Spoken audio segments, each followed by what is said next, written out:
Ang atin pong pag-aaralan ngayon may pamagat na pagkakasundo kay Kristo. Sakop nito ang kapayapaan, sakop nito yung kapatawaran, at pagkakaisa sa pamamagitan ni Kristo. Mula ito sa bahagi ng sulat ni Apostol Pablo sa mga taga-Efeso sa chapter 2. Ang version ng Biblia na ating gagamitin sa Tagalog po ay ang Bagong ang Biblia at sa English ay New King James Version. Sa akin pong palagay, ito ang ating pinakakailangan. Ito yung kailangan ng mundo, no?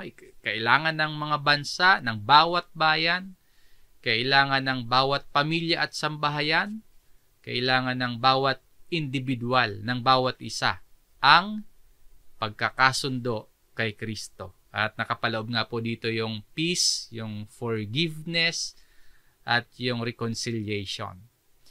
Maraming pag-aaway, maraming pagtatalo at hindi pagkakasundo ang nangyayari sa paligid natin. No? Sa malawakang level, may hidwaan sa pagitan ng isang bansa laban sa isang bansa. Halimbawa sa Israel at Iran, no? Sa pangkasalukuyan, meron silang pag-aaway, paglalaban. At kamakailan nabalita din yung pagtatalo sa pagitan ng Cambodia at Thailand. Meron din silang mga dispute na yung territorial na alitan o kaya pag-aagawan. Sa mga awayan, merong namamagitan. Merong sumusubok na pag-ayusin yung mga bansa. Hindi lang natin alam kung or hindi natin katiyak, hindi natin nalalaman kung maayos ba o kaya hahaba pa yung gulo. Pero yung nakikita natin sa panlabas, sa pagitan ng mga bansa na may hidwaan, may pangangailangan po ng kapayapaan, ng kapatawaran at pagkakasundo. At ganun din po yan sa personal level. Merong nag-aaway na mag-asawa, no, sa pamilya, no, merong magkapatid naglalaban, nag-aaway, or kaya magulang sa anak o anak sa magulang, or kaya magkakapit-bahay. May lamat yung samahan, may samaan ng loob, may paghihiwalayan. Sa ibang sitwasyon ng relasyon sa pamilya, nakikita natin yung pangangailangan ng peace, pangangailangan ng forgiveness at reconciliation. At maging nangyayari din po yan, yung alitan, maging sa pagitan po ng magkakapatid sa Panginoon, yung mga nasa iisang pananampalataya, nasa loob ng iisang church, pero merong conflict, no? May tampuhan, may mga kinikimkim na samaan ng loob. Sa mga pagtatalo-talo, pagkaminsan sa mga tampuhan, kung meron man sa loob ng ating tahanan, no? Kung may tampuhan man sa loob ng ating pamilya, piliin po natin ang makipag-ayos. Piliin po natin ang makipag-usap at maging dito sa ating sa loob ng ating kalipunan. Sa mga kung meron man, no, kung sa mga tampuhan, sa mga alitan, piliin po nating makipag-usap at makipag-ayos. Huwag tayong umalis ng church. Huwag tayong lumipat sa ibang church. Hindi po ito madali. Pero piliin natin yung mahirap na daan tungo sa pakikipagkasundo. Makipag-ayos tayo. Ang iglesia sa Efeso ay binubuo ng mga Kristiyanong Hudyo at mga Kristiyanong Hintil. Dito po sa Ephesians chapter 2 sa verse 11 hanggang 16, ipinahayag ni Pablo yung isang katotohanan na kayang magdulot ng pagbabago, na sa pamamagitan ng krus ni Kristo, yung pader na naghihiwalay sa isa't isa ay giniba. Yung dating magkakagalit, pinag-isa. Yung dating magkakalayo, ngayon ay may iisang ama at bahagi ng iisang katawan. No? Pinag-isa sa isang bagong pagkatao. Ang sulat na ito ni Apostol Pablo sa mga taga-Efeso ay masasabi nating preemptive teaching. Hindi sila sinasaway. Wala namang active na conflict, pero pinapaalalahanan sila kung paano sila pinag-isa ni Kristo. Bakit kailangan na pag-usapan ang reconciliation o ang pagkakasundo kung wala namang away o wala namang gulo sa gitna nila. Marahil po nais silang paalalahanan ni Pablo na laging may panganib. Now, yes, sa pangkasalukuyan, walang conflict, pero naririyan lagi yung panganib na maaring mangyari sa kanila ang hindi pagkakasundo. Para bang sinasabi sa kanila na huwag niyong hayaang bumalik kayo sa dating may conflict kayo o may division sa gitna ninyo. At ganyan din po yan para sa atin ngayon. Maaring sa atin po, wala tayong malinaw na pagkakahiwa-hiwalay, wala tayong malinaw na division sa kasalukuyan, maaring walang active na conflict sa gitna natin, pero kung hindi natin uulit-ulitin yung katotohanang pinag-isa tayo ni Kristo, kung hindi natin itatatak sa ating isip yung katotohanang pinag-isa tayo ni Kristo, maaring madali tayong bumalik sa pagkakanya-kanya. Maaari tayong bumalik sa pagkakawatak-watak dahil yan sa pagkakaroon natin ng pride, no? Yung pagmamataas natin. O kaya dahil sa pagkakaiba-iba ng ating opinion or sa makalupang identity natin. So, nandyan lagi yung panganib. Papaalalahanan din po tayo ng sulat na ito kung ano yung dati nating kalagayan at kung ano yung ginawa ni Jesus para sa atin. Kaya ngayon po, walang puwang yung pagkakabahabahagi sa atin bilang iisang iglesia. Na si Kristo lamang yung tanging daan para magkaroon tayo ng tunay na kapayapaan at pagkakasundo sa Diyos at sa isa't isa. May 3 pangunahing punto tayo sa ating aralin ngayon. Una, at ito din po yung ginawa nating title sa lesson na ito, no? Pagkakasundo kay Kristo. Simulan natin sa verse 13 para makita natin agad yung summary ng doktrinang itinuturo sa atin ni Pablo sa bahagi ng sulat niya na ito. Sa verse 13, subalit ngayon, magsisimula tayo kung nasaan tayo ngayon bilang mga Kristiyano. Hindi lang yung ngayon, no, yung ngayon natin, hindi lang may bagong buhay, kundi meron tayong bagong relasyon sa Diyos. Ano yung kalagayan natin ngayon? But now, in Christ Jesus. Subalit ngayon ay na kay Kristo Jesus. Ito na yung bagong kalagayan. Dahil sa inyong pakikipag-isa kay Kristo, nakakabit ka na kay Kristo mismo. Yung katulad ng sanga na nakakabit sa isang puno, ganun po yung bagong kalagayan mo ngayon. Ngayon, ano yung kahalagahan nito? Na ito yung bago mong kalagayan. Kasi po, lahat ng meron tayo ngayon, dumadalo yan mula sa pakikipag-isa natin kay Jesus. Bilang mga Kristiyano, bilang mga mananampalataya, lahat ng meron tayo, dumadalo yan mula sa pakikipag-isa natin kay Jesus. Yung katubusan natin, yung kapatawaran ng ating mga kasalanan, yung pagkukupkup sa atin ng Diyos bilang kanyang mga anak, yung pangako ng Diyos sa atin, at yung pagtatak ng Espiritu sa atin. Nakakonekta lahat ng yon nung tayo po ay nagtiwala kay Kristo. Kung wala tayong pananampalataya kay Kristo, hindi tayo konektado sa Kanya, hindi po dadaloy patungo sa atin yung biyaya ng Diyos. Kung wala tayong pananampalataya kay Jesus, hindi ito yung kalagayan natin. Hindi tayo in Christ Jesus, kundi yung dati pa din. Ano ba yung kalagayan dati? At itong kalagayan na ito, isang malaking problema ito ng mga tao. Kayo na noong una ay malayo.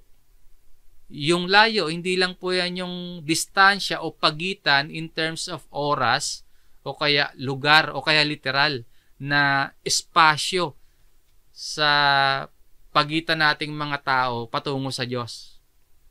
Literally, malaki talaga o malayo talaga yung agwat natin sa Diyos. Pero yung tinutukoy dito ni Pablo na kalagayan ay relasyon sa Diyos. Kayo na noong una ay malayo.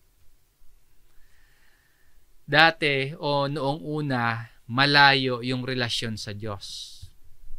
Dahil po yun sa kasalanan. Dahil sa kasalanan, nagkaroon ng pagitan, nagkaroon ng distansya, napahiwalay ang tao sa Diyos. Naging malayo tayo sa Diyos dahil sa pagre-rebelde natin at sa kasalanan. Naging kaaway tayo ng Diyos. Kapag ganito yung kalagayan natin na malayo sa Diyos, meron tayong malaking problema. Mamaya po, kapag binalikan natin yung verse 11 tsaka verse 12, kasi inuna natin itong verse 13. Kapag binalikan natin yan maya-maya, dalangin ko po na mas maintindihan pa natin kung gaano kalaki yung problemang ito, na problema palang malaki itong malayo tayo sa Diyos. Ang pinaka-problema natin, hindi yung mga pansamantalang mga bagay dito sa mundo. Ang problema natin, hindi lang yung hidwaan sa pagitan ng teritoryo ng isang bansa laban sa isang bansa. Hindi lang po yung yung problema natin, hindi lang po yung away sa pagitan ng kunyari asawa natin o kapatid natin, o kaya hindi lang tampuhan sa loob ng church. Yung pinaka problema talaga natin kapag malayo tayo sa Diyos. Yun muna yung dapat nating unahin, na masolusyonan. Ngayon, ano yung tanong? Na ito bang malaking problema nating ito na pagiging malayo sa Diyos ay nasolusyonan na ba ito? Solved na ba ito? Sabi ni Apostol Pablo, ay inilapit, have been brought near. Kayo na dati ay malayo, ngayon ay inilapit, malapit na sa Diyos. So solved na. Again, hindi ito literal na time at space, yung paglapit, yung inilapit. Sa pagitan ng tao at ng Diyos, ang ibig sabihin nito, yung relasyon mo sa Diyos. Sinasabi dito na ayos na yon, na pagkasundo na yung relasyon mo sa Diyos. Kung malaking problema yung pagiging malayo sa Diyos, solved na po yung pinakamalaking problema natin. Yun ay kung nakadikit o nakakonekta tayo kay Jesus. Paano ba nasolusyonan yung problemang yan? Again, masusolusyonan po natin yung malaking problema ng mga tao kung tayo ay nakadikit o nakakonekta kay Jesus. Paano nasolusyonan ni Jesus yung problema natin yan? Dahil ba sa pagsisikap natin? Dahil ba sa sariling gawa natin? Kaya tayo nakabayad sa atraso natin sa Diyos? Hindi po yon. Hindi ganon. Tayo ay inilapit sa Diyos. Ayon dito, sa pamamagitan ng dugo ni Kristo. Si Kristo ang gumawa, buhay niya ang ipinambayad, dugo ni Jesus ang ipinanglinis sa ating mga kasalanan. Kamatayan ni Jesus ang naging kapalit para mailapit tayo at maibalik yung mabuting relasyon natin sa Diyos. Sa sulat ni Apostol Pedro, si Jesus na walang atraso, yung description ni Apostle Peter sa unang Pedro chapter 3, si Jesus na walang kasalanan, si Jesus na walang atraso sa Diyos, siya yung namatay sa krus para sa atin. Inako ni Jesus yung parusang para sa atin. Ngayon, bakit niya inako? Bakit niya tinanggap na siya yung mamatay sa krus para sa atin? Para ano? Sabi po doon sa verse 18 sa chapter 3 ng unang Pedro, upang madala kayo ni Jesus sa Diyos. Upang kayo ay madala niya sa Diyos. Ngayon, yung doctrinal summary na nandito naman sa sulat ni Apostle Paul sa verse 13, yung pinakamalaking problema natin, yung malayo tayo, yung hiwalay tayo sa Diyos dahil sa kasalanan. Yung nag-iisang solution sa problema natin yon, si Kristo at yung kanyang kamatayan sa krus. Dahil kay Kristo at sa kanyang ginawa, na ibalik yung nasirang relasyon natin sa Diyos. Na ilapit tayo, malapit na tayo ngayon sa Diyos. Paano nangyari yon? Sa pamamagitan po ng ating pakikipag-isa kay Kristo. Napakahalaga ng kailangan nakipag-isa tayo kay Jesus. So, bago natin pala problemahin yung kung ano-anong problema sa mundo. Halimbawa, material na mga bagay o kaya relasyon natin sa ating kapwa. Problema yun eh. Pero bago natin talaga problemahin yung mga problema sa mundo, mahalagang masolusyonan muna natin yung higit na malaking problema, yung relasyon natin sa Diyos. Unawain natin na napakalaki ng problema natin. Kasi tingnan nyo kung bakit malaki yung problema natin na malayo tayo sa Diyos. Kasi napakalaking halaga din po yung ginawang solusyon ng Diyos. Dugo ni Kristo, dugo ni Jesus. So, balikan natin yung sinasabi ni Pablo sa verse 11 at verse 12 at unawain pa nating mabuti kung gaano kalaki yung problema natin na sinulusyonan ng Diyos sa pamamagitan ng dugo ni Jesus. Sa ikalawang punto, ang malaking problema. Habang inuunawa natin yung laki ng problema, makita din nawa natin yung ating pangangailangan ng pagkakasundo. Subukan nating sagutin yung ilang mga tanong, no, para mas makita natin kung gaano kalaki yung problema nating ito na noong tayo ay wala pa kay Kristo ay isa siyang malaking problema.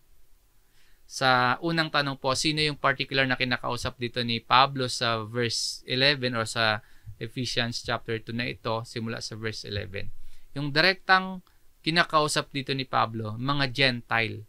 Kasi sa local church sa Efeso, majority members ng iglesia sa Efeso ay mga Hintil.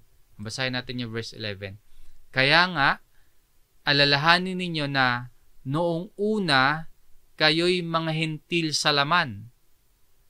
Ang alalahanin nila, itong mga Gentiles nito, yung dati nilang kalagayan. Ang paalala ni Pablo na balikan nila sa kanilang isipan kung sino ba sila bago pa sila maging Kristiyano. Sila yung, mababasa natin, mga hiwalay sa Diyos, walang pag-asa, walang bahagi sa pangako ng Diyos. Isa-isip nila yon, alalahanin nila yon. Para saan? Bakit kailangan nilang alalahanin? Para manatili silang mapagpakumbaba at maunawaan nila na yung kanilang kaligtasan at yung bagong kalagayan, purong biyaya ng Diyos. Hindi dahil sa kanilang mabubuting gawa. Ano nga ulit yung dating kalagayan? At itong dating kalagayan ng mga taga-Efeso, kalagayan din natin yan noong hindi pa tayo mga Kristiyano. Sa verse 12, merong 5 binanggit si Apostol Pablo na dating kalagayan. Una, na ng panahong iyon, kayo ay walang Kristo. Sa ibang salin, hiwalay kay Kristo.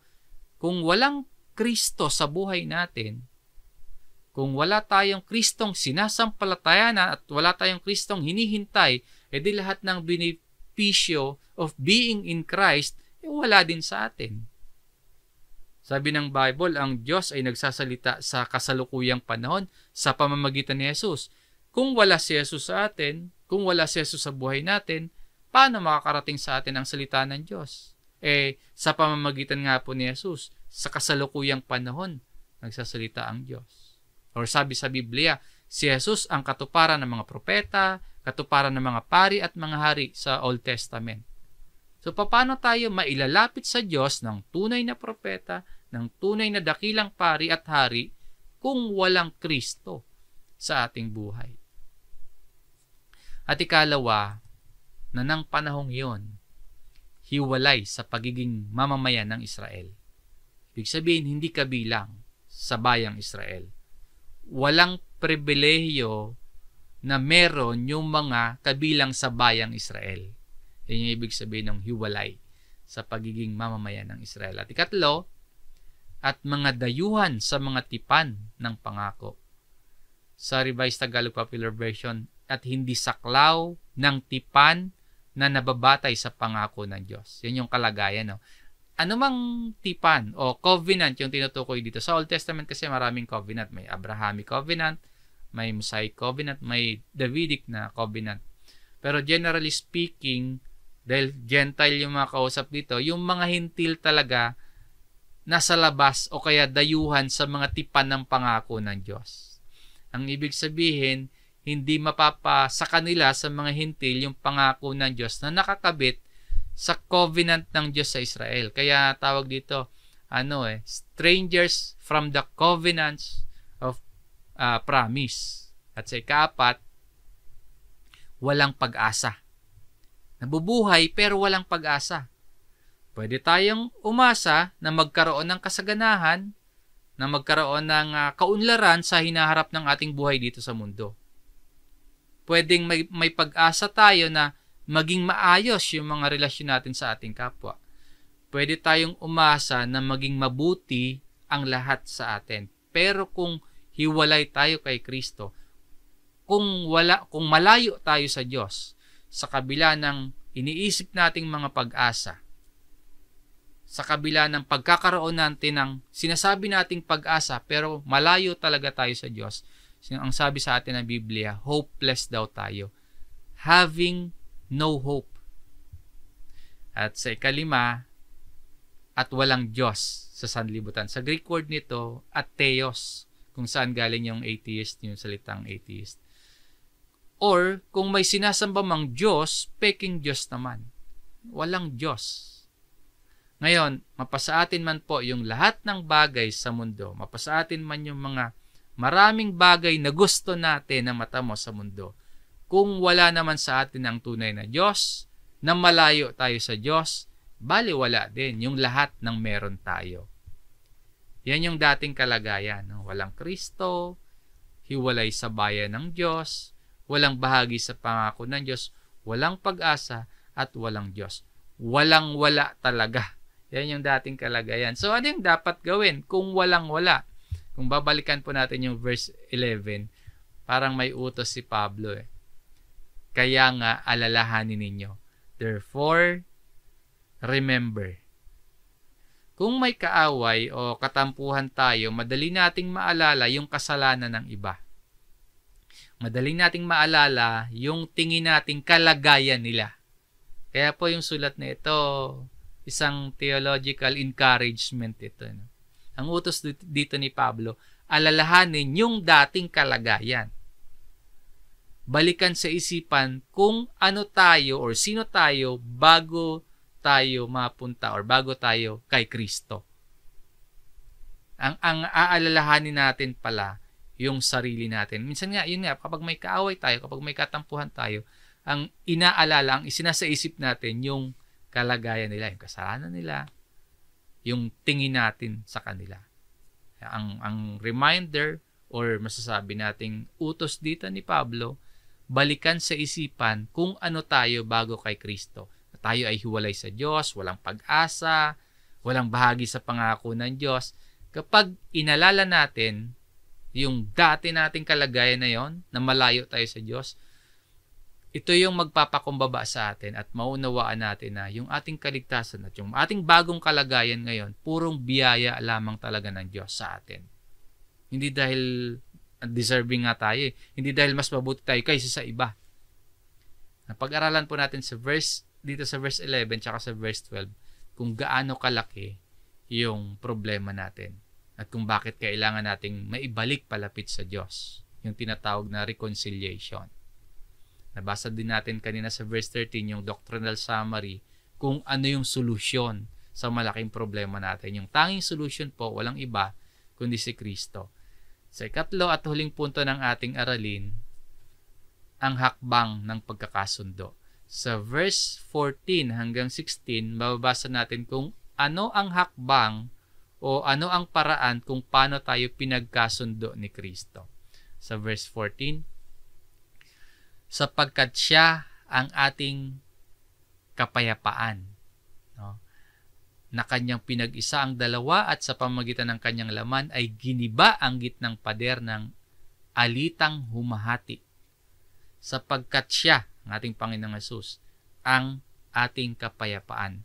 For He Himself is our peace. Ibig sabihin nito, si Kristo mismo ang ating kapayapaan. Christ is our peace. Walang kapayapaan, walang totoong pagkakasundo na mangyayari sa relasyon natin sa Diyos at sa relasyon natin sa ibang tao kung wala po si Kristo. kung si Kristo ang nagbibigay ng kapayapaan at siya mismo ang ating kapayapaan, at sinasabi nga po sa verse na ito, pinawi niya ang alitan na parang pader na naghihiwalay sa atin, natural lamang po na sa kanyang paraan din tayo lalakad bilang mga tagasunod ni Kristo.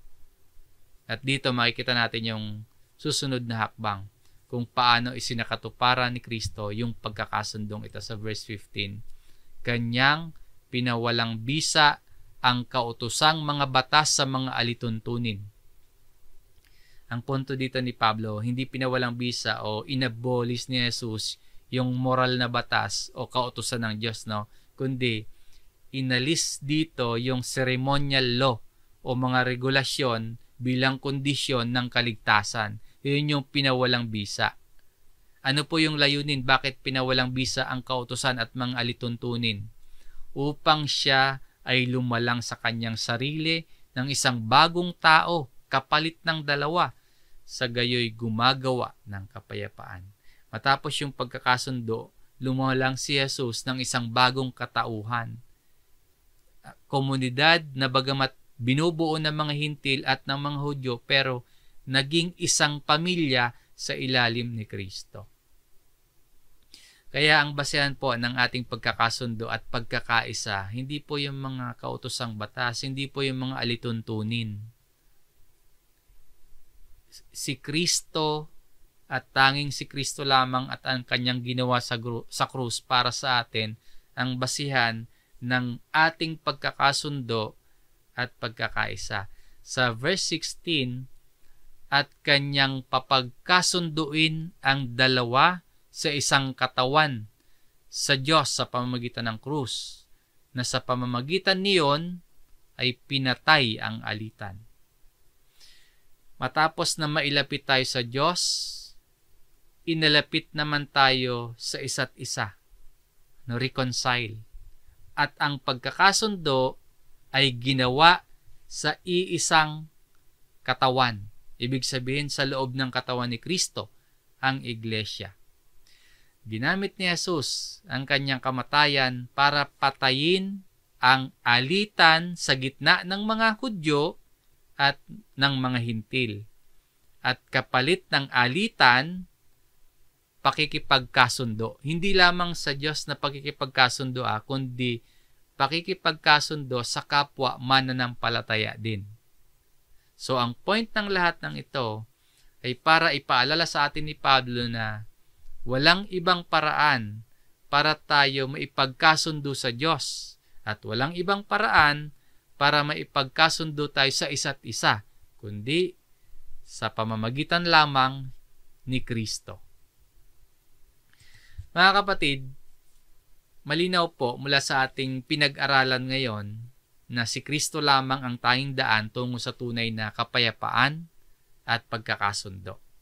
Pagkakasundo, una sa ating relasyon sa Diyos at pangalawa sa ating relasyon sa ating kapwa sa isa't isa. Kung wala si Jesus sa atin, tayo ay hiwalay, walang pag-asa, walang Diyos. Pero dahil sa kanyang dugo na nabuhos sa krus, tayo na dating malayo ay inilapit. Tayo na dating kaaway, pinagkasundo, naging kaibigan ng Diyos. Tayo na dating kanya-kanya, tayo na dating hati-hati, pinag-isa sa iisang katawan.